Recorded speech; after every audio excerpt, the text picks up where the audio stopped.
നമസ്കാരം. അതിരാവിലെ ഞങ്ങളൊരു സ്ഥലത്തേക്ക് പോവുകയാണേ.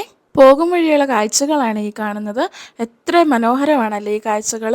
അപ്പോൾ ഇന്ന് ഞങ്ങൾ രാജാവിനെയും റാണിയെയും കാണാൻ പോവുകയാണേ. മനസ്സിലായില്ലല്ലേ? ഇന്ന് ഞങ്ങൾ ജോഗ് ഫാൾസ് ലക്ഷ്യമിട്ടാണ് യാത്ര ചെയ്യുന്നത്. അവിടെ ഏത് രാജാവ് ഏത് റാണി അല്ലേ? കാണിച്ചു തരാം കേട്ടോ. നമ്മുടെ ജോഗ് ഫാൾസ് ലൊക്കേറ്റ് ചെയ്യുന്നത് ഷിമോഗ ഡിസ്ട്രിക്റ്റിലാണ്. അപ്പോൾ നമ്മൾ ബൈന്ദൂരിൽ നിന്ന് ഷിമോഗയിലേക്കാണ് ഇന്ന് പോകുന്നത്. ഏകദേശം 2.5 മണിക്കൂറേലും ഒരു സൈഡിലേക്ക് യാത്രയുണ്ട്. അപ്പോൾ പോകും വഴിയുള്ള കാഴ്ചകളൊക്കെ അടിപൊളിയായിരുന്നേ.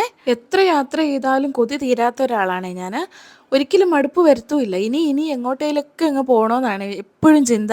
അതും ഇങ്ങനെ സൈലൻ്റ് ആയിട്ടിരുന്ന് നമ്മുടെ സ്ഥലങ്ങളും കാഴ്ചകളും ഒക്കെ ആസ്വദിച്ചിരുന്ന് യാത്ര ചെയ്യാൻ താല്പര്യമുള്ള ഒരാളാണ് ഞാൻ. ആദ്യമൊക്കെ നല്ല സന്തോഷത്തിലായിരുന്നേ. പക്ഷെ കുറച്ച് കഴിഞ്ഞപ്പോഴത്തേക്കും നമ്മൾ ഘാട്ടി കയറാനുണ്ടായിരുന്നേ. ആ സമയമായപ്പോഴത്തേക്കും നല്ല ബുദ്ധിമുട്ടായിരുന്നു. കുറച്ച് കഴിഞ്ഞപ്പോൾ തന്നെ നല്ല മടുപ്പാവാൻ തുടങ്ങി. പിന്നെ അവിടെ എത്താറായപ്പോഴത്തേക്കും ഉച്ച സമയമായേ. അതിൻ്റെ കൂടെ ഘാട്ടി കയറിയപ്പം പാത്തുക്കുട്ടനാണെങ്കിൽ ഛർദ്ദിക്കാനും തുടങ്ങി.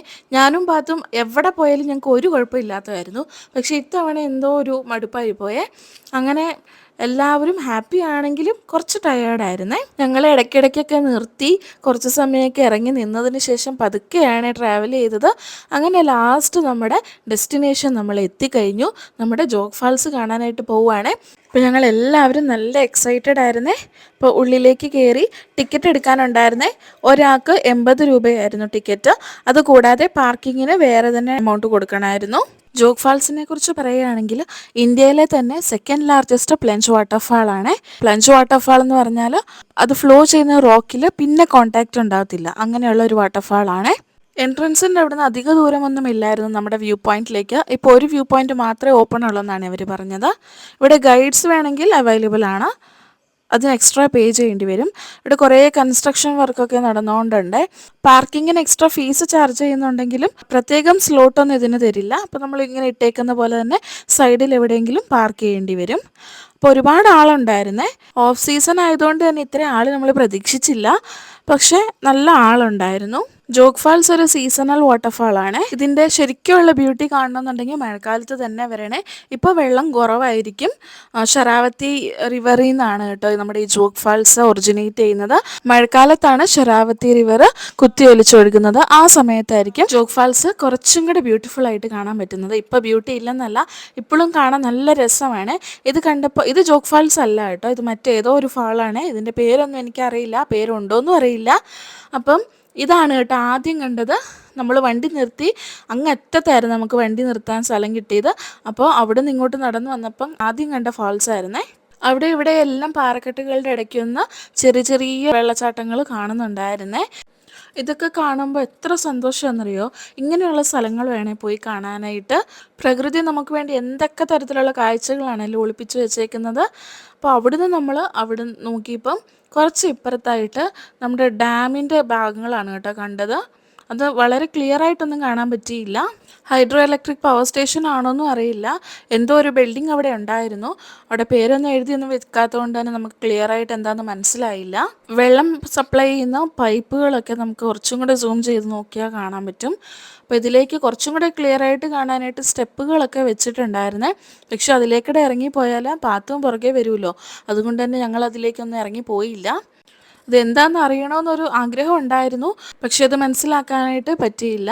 അപ്പോൾ എനിക്ക് തോന്നിയത് ഇത്രയും നല്ലൊരു സ്ഥലം, അതായത് ടൂറിസ്റ്റ് അട്രാക്റ്റീവ് ആയിട്ടുള്ള ഇത്രയും നല്ലൊരു പ്ലേസ് കുറച്ചും കൂടെയൊക്കെ ഡെവലപ്മെൻറ്റ് വേണമെന്ന് എനിക്ക് തോന്നിയായിരുന്നേ. എന്തൊക്കെയോ കൺസ്ട്രക്ഷൻ വർക്കൊക്കെ നടക്കുന്നുണ്ട്, എങ്കിലും ഇത് ഇപ്പോൾ കണ്ടുപിടിച്ച സ്ഥലമൊന്നും അല്ലല്ലോ. അപ്പം എത്രയോ വർഷം മുമ്പ് നമ്മുടെ പാഠപുസ്തകത്തിലൊക്കെ പഠിക്കാനുണ്ടായിരുന്ന ഒരു ഫാൾസാണിത്. വേൾഡ് ഫേമസ് ആയിട്ടുള്ള ഫാൾസാണ്. അപ്പോൾ ടൂറിസ്റ്റുകളൊക്കെ അട്രാക്റ്റ് ചെയ്യണമെന്നുണ്ടെങ്കിൽ അതേപോലെ നമ്മൾ മെയിൻറ്റെയിൻ ചെയ്യണമല്ലോ. ആ ഒരു തരത്തിലുള്ള ഒരു ഹൈപ്പ് ഇതിലേക്ക് എനിക്ക് തോന്നിയില്ല. ചിലപ്പോൾ ഭാവിയിലേക്ക് വരും വർഷങ്ങളിലൊക്കെ നല്ല രീതിയിൽ ഇത് ഡെവലപ്പായി കിട്ടുമെന്ന് പ്രതീക്ഷിക്കുന്നു. ആ കാഴ്ചകളൊക്കെ കണ്ട് നമ്മൾ നേരെ നമ്മുടെ ജോഗ് ഫാൾസ് കാണാനായിട്ട് പോയേ. വന്നപ്പോൾ നല്ല മടുപ്പും ക്ഷീണവും ഒക്കെ ഉണ്ടായിരുന്നെങ്കിലും ഇവിടെ എത്തിക്കഴിഞ്ഞപ്പോൾ അതൊന്നും ഇല്ലായിരുന്നേ. നല്ലൊരു പോസിറ്റീവ് എനർജി ആയിരുന്നു കേട്ടോ. നമ്മൾ ബീച്ചിലൊക്കെ പോയി നിൽക്കുമ്പോൾ നമുക്ക് നല്ലൊരു എനർജി കിട്ടില്ലേ, അതേപോലെ തന്നെയായിരുന്നേ. മഴക്കാലത്ത് വന്നു കഴിഞ്ഞാൽ ജോഗ് ഫാൾസ് നല്ല ശക്തമായിട്ട് കുത്തിയൊലിച്ച് ഒഴുകുന്നതായിരിക്കും കാണാനായിട്ട് പറ്റുന്നത്. ഇവിടെ മിക്കവാറും ആളുകളെല്ലാം കാണാൻ വരുന്നത് മഴക്കാലത്താണ്. അന്നേരമാണ് ഇവിടെ സീസണ്. ഇത്രയും ദൂരെ നിന്ന് നോക്കിയാൽ ഈ ജോഗ് ഫാൾസ് വെള്ളം ഒഴുകുന്നതായിട്ട് കാണത്തേയില്ല. നമുക്ക് എന്തോ ഒരു വെള്ള പെയിൻ്റ് അടിച്ച് റോക്കിൽ വെച്ച പോലെയാണ് തോന്നുന്നത്. നിങ്ങൾക്കത് തോന്നിയെന്ന് കരുതുന്നു. സാധാരണ വാട്ടർഫാൾസിലൊക്കെ ചെല്ലുമ്പം നമ്മളിതിൻ്റെ താഴെയൊക്കെ നിൽക്കാനായിട്ട് സമ്മതിക്കുമല്ലോ. ഇവിടെ പക്ഷേ അതിനൊന്നും സമ്മതിക്കില്ല കേട്ടോ. താഴെയൊന്നും നിന്ന് ഇത് എൻജോയ് ചെയ്യാനൊന്നും പറ്റില്ല. ഇവിടെ നിശ്ചിതമായിട്ടുള്ള ഒരു ദൂരത്ത് നിന്ന് ഈ കാഴ്ച കാണാനേ പറ്റത്തുള്ളൂ. അതിനാണ് അവർ വ്യൂ പോയിൻ്റ് ഒക്കെ സെറ്റ് ചെയ്ത് വെച്ചേക്കുന്നത്. ആ കാണുന്ന പാറയുടെ പുറത്തും അവർ കൊണ്ടുപോകും, പക്ഷെ അവർ ഗൈഡിനോടൊപ്പം മാത്രമേ അത് അനുവദിക്കുകയുള്ളൂ. അതിന് നല്ല റേറ്റാണ് കേട്ടോ. അപ്പം അങ്ങനെ വേണമെങ്കിൽ നമുക്ക് അവിടെ അപ്പുറ സൈഡിൽ പോയി നിന്നിട്ട് ഇത് കാണാവുന്നതാണ്. ഞാൻ തുടങ്ങിയപ്പോൾ പറഞ്ഞില്ലായിരുന്നു ഞാൻ രാജാവിനെയും റാണിയെയും കാണാൻ പോകുകയെന്ന്. അതെന്താണെന്ന് ഞാൻ ഇപ്പോൾ പറഞ്ഞുതരാവേ. ആ ലെഫ്റ്റ് സൈഡിൽ ടോപ്പിൽ നിന്ന് ആദ്യത്തെ വാട്ടർഫാൾ കാണുന്നില്ലേ, അതാണ് നമ്മുടെ രാജാവ്. മനസ്സിലായില്ലല്ലേ? ഇവിടെ കണ്ടില്ലേ, ഈ 4 വാട്ടർഫാൾസ് അടങ്ങുന്നതാണ് കേട്ടോ നമ്മുടെ ജോഗ് ഫാൾസ്. 4നും 4 പേരാണ് കേട്ടോ ഇട്ടേക്കുന്നത്. രാജ, റാണി, റോവർ, റോക്കറ്റ്. ഇത് 4ആണ് കേട്ടോ നമ്മുടെ ഈ വാട്ടർഫാൾസ്. ഈ 4 വാട്ടർഫാൾസിനും ഈ പേരുകൾ വരാനായിട്ട് പല പല കാരണങ്ങൾ ഇവർ പറയുന്നുണ്ട്. അതിൽ എത്രമാത്രം സത്യസന്ധത ഉണ്ടെന്നൊന്നും അറിയില്ല. അപ്പോൾ ആദ്യം നമുക്ക് രാജാവിൽ നിന്ന് തന്നെ തുടങ്ങാം അല്ലേ. മലനാട് പണ്ട് ഭരിച്ചുകൊണ്ടിരുന്ന രാജാക്കന്മാരിൽ ഏതോ ഒരു രാജാവ് ഈ ജോഗ് ഫാൾസിന്റെ ഭംഗി കാണാനായിട്ട് ഇപ്പോൾ ആ കാണുന്ന രാജ ഇല്ലേ, ആ രാജ എന്നുള്ള വാട്ടർഫാൾ ഒഴുകുന്ന ആ പോയിന്റിലിരുന്നാണ് അത്രേ കണ്ടത്. അതുകൊണ്ടാണ് അതിന് രാജ എന്ന് പറയുന്നത്. റാണി എന്ന് വിളിച്ചത് ഫ്രഞ്ചുകാരാണ്. ഫ്രഞ്ചുകാരുടെ റാണി എന്നല്ല കേട്ടോ വിളിച്ചത്, ലേഡി എന്നാണ് വിളിച്ചത്. അതിന്റെ ബ്യൂട്ടി കാരണമാണ് അങ്ങനെ വിളിച്ചതെന്നാണ് പറയുന്നത്. ഇനി മൂന്നാമത്തേത് റോറർ. അതിൻ്റെ ശബ്ദവും ആ ഒഴുകുന്ന ആ ഫോഴ്സും കണ്ടിട്ട് ബ്രിട്ടീഷുകാരാണ് അത്രേ റോറർ എന്ന് വിളിച്ചത്. അപ്പോൾ റോക്കറ്റോ, അതിൻ്റെ സ്പീഡ് കൊണ്ടാണ് റോക്കറ്റിന് ആ പേര് ലഭിച്ചത്. ഈ കാഴ്ചകളൊക്കെ കണ്ട് നമ്മൾ തിരിച്ചിറങ്ങുവാണേ. ഇപ്പം ചുരം ഇറങ്ങുന്നതിൻ്റെതായിട്ടുള്ള കാഴ്ചകളാണ് കേട്ടോ ഇപ്പോൾ കണ്ടുകൊണ്ടിരിക്കുന്നത്. തിരിച്ചു വരവും കുറച്ച് ബുദ്ധിമുട്ടുള്ളതായിരുന്നേ. ചുരം ഇറങ്ങുമ്പോഴുള്ള സാധാരണ ബുദ്ധിമുട്ടുകൾ, ചെവിയടയിലും ഛർദ്ദിക്കാൻ വരവും എല്ലാം നമുക്കും ഉണ്ടായിരുന്നേ. ഇതോടൊപ്പം തന്നെ ലിംഗനമക്കി ഡാം കാണാനും പോകണമെന്നുണ്ടായിരുന്നേ. ജോഗ് ഫാൾസിൽ നിന്ന് കളക്ട് ചെയ്യുന്ന വെള്ളം നമ്മൾ ലിംഗനമക്കി ഡാം ഉപയോഗിച്ചിട്ടാണ് ഇലക്ട്രിസിറ്റി ആയിട്ട് പ്രൊഡ്യൂസ് ചെയ്യുന്നത്. അപ്പം അത് കാണണമെന്നുണ്ടായിരുന്നു. പക്ഷേ സമയക്കുറവും അതുപോലെ തന്നെ ഹെൽത്ത് വൈസും ക്ലൈമറ്റ് വൈസും നമുക്ക് അത്ര സപ്പോർട്ടീവ് അല്ലാത്തതുകൊണ്ട് തന്നെ നമ്മളിതൊന്നും കാണാനായിട്ട് പോയില്ല. പിന്നെ നമ്മൾ ടയേർഡായിട്ട് ഇരിക്കുമ്പം കാണാൻ പറ്റിയ കാഴ്ചയൊന്നും അല്ലല്ലോ ഈ ഡാമിൻ്റെ കാഴ്ചകളൊക്കെ. കുറച്ചും കൂടെ മനോഹരമായിട്ടുള്ള കാഴ്ചകൾ എന്തെങ്കിലും ഉണ്ടെങ്കിൽ അതും കൂടെ ഒന്ന് കണ്ടിട്ട് പോകണമെന്നുണ്ട്. എന്തായാലും വന്നതാണല്ലോ. അങ്ങനെ സമയം വൈകുകയും ചെയ്തു. വൈകുന്നേരമായി. അപ്പോൾ ഇനിയും പോകാൻ പറ്റിയ ഒരു സ്ഥലം ബീച്ചാണ്. അപ്പോൾ ഗൂഗിളിൽ അടിച്ച് നോക്കിയപ്പോൾ എക്കോ ബീച്ചുണ്ട്. എക്കോ ബീച്ചിൻ്റെ സ്ഥലം കാണിച്ചതോ കാസർഗോഡ്. ഞാൻ പേടിച്ചു കേട്ടോ. കാസർഗോഡ് എന്നുള്ളത് കേരളത്തിൻ്റെ പ്ലേസ് ആണല്ലോ. ഇവിടെ ഇങ്ങനെ ഒരു സ്ഥലം ഉണ്ടെന്നുള്ള കാര്യം ഓർക്കുന്നേ ഇല്ല. പക്ഷെ അത് കാസർഗോഡാണെങ്കിൽ ഇത് കാസർഗോഡാണേ. അങ്ങനെ ഉറങ്ങിക്കൊണ്ടിരുന്ന പാത്തുക്കുട്ടനെ വിളിച്ചെഴുന്നേൽപ്പിച്ച് ബീച്ച് എത്തി എന്ന് പറഞ്ഞ് ഓടി നമ്മൾ ബീച്ചിലേക്ക് പോവാണ്.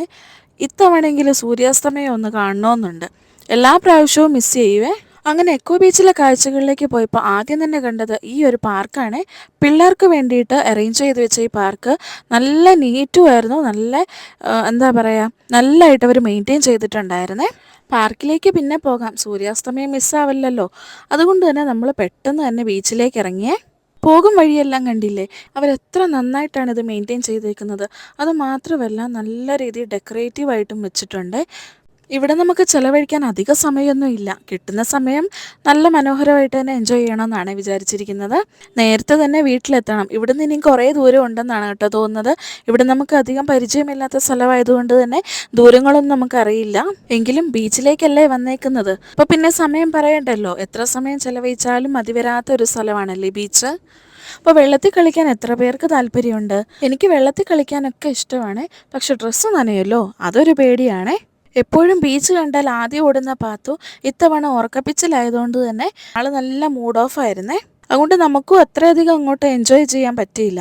പാത്തുവിനെ പ്രതീക്ഷിച്ചാണല്ലോ നമ്മളെല്ലാവരും ഇരുന്നത്. അസ്തമയം കാണാൻ വന്ന എന്നെ സൂര്യൻ ചതിച്ചു, അല്ല മഴക്കാറ് ചതിച്ചു എന്ന് വേണം പറയാനായിട്ട്.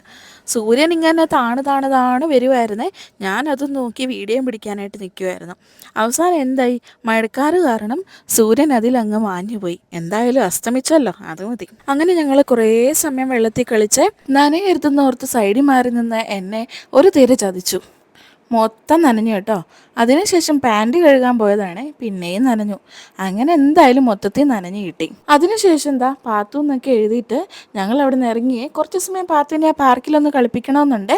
അതുകൊണ്ടാട്ടോ വേഗം ഇറങ്ങിയത്. ഇരുട്ടായ പിന്നെ ബുദ്ധിമുട്ടാവുമല്ലോ. അങ്ങനെ ഞങ്ങൾ കുറേ സമയം പാത്തുവിനെ ആ പാർക്കിലൊക്കെ കളിപ്പിച്ചതിന് ശേഷം ഞങ്ങൾ തിരിച്ച് വീട്ടിലേക്ക് പോയേ. ഇത് പിറ്റേ ദിവസത്തെ കാഴ്ചകളാണ് കേട്ടോ കാണുന്നത്. അന്ന് രാത്രിയിൽ എത്തിയപ്പം നന്നായിട്ട് ഇരുട്ടായിരുന്നു. അതുകൊണ്ട് പിന്നെ വീഡിയോ ഒന്നും എടുത്തില്ല. അപ്പോൾ പിറ്റേ ദിവസം വൈകിട്ടാണ് ഞങ്ങളിത് ഇറങ്ങുന്നത് വേറെ ഒന്നിനുമല്ല, ഒരു വ്യൂ പോയിൻ്റ് ഉണ്ട് ഇവിടെ. ഒരു സ്പെഷ്യലായിട്ടുള്ള ഒരു കാഴ്ച കാണാനാണ്. അപ്പോൾ അതെന്താണ് നിങ്ങളെയും കൂടെ ഒന്ന് കാണിച്ചു തരാം കേട്ടോ. അപ്പോൾ ഈ സ്ഥലം കണ്ടില്ലേ, ഇത് കാണുമ്പോൾ എനിക്ക് നമ്മുടെ കാസർഗോഡ് സൈഡിലുള്ള ആ ചെങ്കല്ലൊക്കെയുള്ള സ്ഥലങ്ങളുണ്ടല്ലോ, അതാണ് കേട്ടോ എനിക്ക് ഓർമ്മ വന്നത്. ഏകദേശം അതുമായിട്ട് നല്ല മാച്ചായിട്ടുള്ള സ്ഥലമായിരുന്നു ഇത്.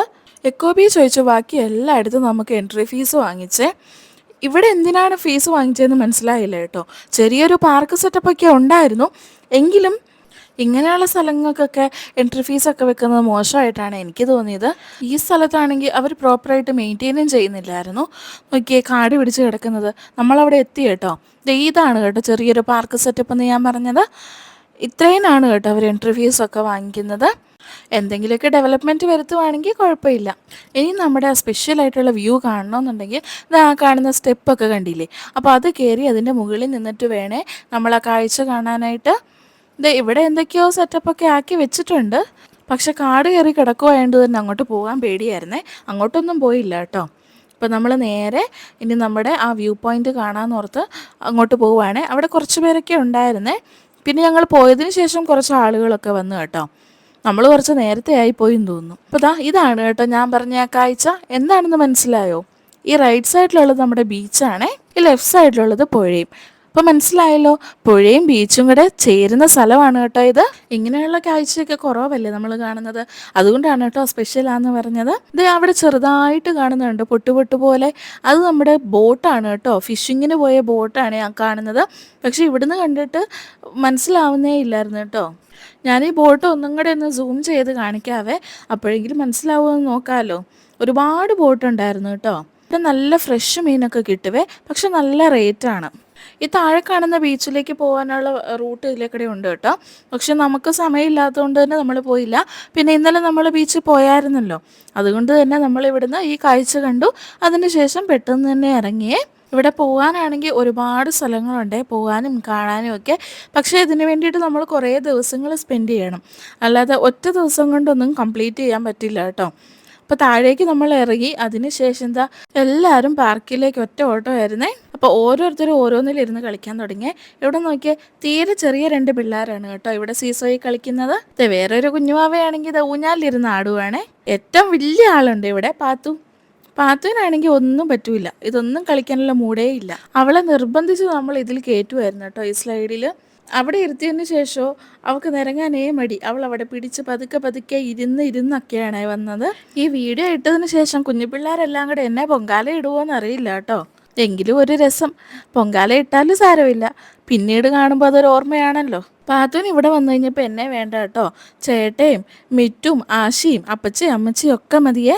എന്നെ അവൾ കണ്ട ഭാവം പോലും കാണിക്കില്ല ചില സമയത്ത്. അവളുടെ കുരുത്തക്കേടുകൾക്കെല്ലാം കൂട്ടു നിൽക്കുന്ന ഇവരൊക്കെയാണല്ലോ. അപ്പോൾ പിന്നെ അവൾക്ക് എന്നെയാണോ വേണ്ടിയത് അവരെയാണോ വേണ്ടിയത്? അങ്ങനെ ഇവിടുന്ന് ഇറങ്ങിയിട്ടും ഒരു കറക്കമൊക്കെ കറങ്ങിയേ.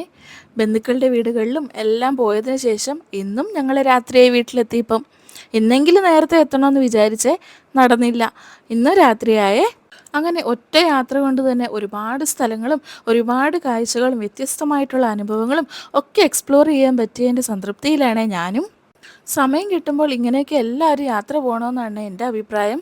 നമുക്ക് കുറച്ച് സന്തോഷവും കിട്ടും. അതുപോലെ ഇതൊക്കെ ഓരോ ഓർമ്മകളല്ലേ. കുറച്ച് നാൾ കഴിയുമ്പോൾ നമുക്ക് എവിടെയും പോകാൻ പറ്റാത്തൊക്കെ സമയം വരുമ്പോൾ ഇതൊക്കെ കണ്ടെങ്കിലും നമുക്ക് സന്തോഷിക്കാമല്ലോ. അല്ലെങ്കിൽ ഇതൊക്കെ നമ്മുടെ ഓർമ്മയിലെങ്കിലും ഇരിക്കുമല്ലോ. നിങ്ങൾക്ക് എല്ലാവർക്കും എൻ്റെ വീഡിയോ ഇഷ്ടമായോ? ഇഷ്ടമായെങ്കിൽ ഒന്ന് സബ്സ്ക്രൈബ് ചെയ്യണേ. അത് മാത്രമല്ല കേട്ടോ, ലൈക്ക് ചെയ്ത് മറ്റുള്ളവർക്കും കൂടെ ഒന്ന് ഷെയർ ചെയ്തും കൂടെ ഒന്ന് കൊടുക്കണേ.